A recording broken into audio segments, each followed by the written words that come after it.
আজকে আমার সাথে আছেন চিত্রনায়ক ওমর সানি। সালমান শাহর জায়গাটা সবার ধারণা ছিল সেটা আপনি নিবেন, কিন্তু অনেকে বলছে যে হ্যাঁ তিনি একটা সময় পর্যন্ত নিয়েছেন, অনেকে বলেছেন যে না, তার কাজের প্রতি অমনোযোগিতার কারণে সেই শীর্ষস্থানটি ওমর সানি নিতে পারেনি। এটার ব্যাখ্যা আপনি কি দিবেন? আরো কিছু বলবেন?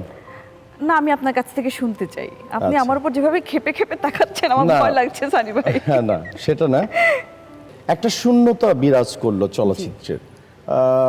আমার কোনো ক্লামজির কারণে হোক, আমার ব্যক্তিগত কিছু দোষ ত্রুটির জন্য হোক, আমি কিন্তু মাঠ থেকে ছিটকে গেলাম আমার নিজস্ব ইয়েতে। আমি তখন পরে রিয়ালাইজ করতে পারলাম যে না, আমি আমার জায়গাটায় ছিটকে যাওয়াটা ঠিক হয়নি।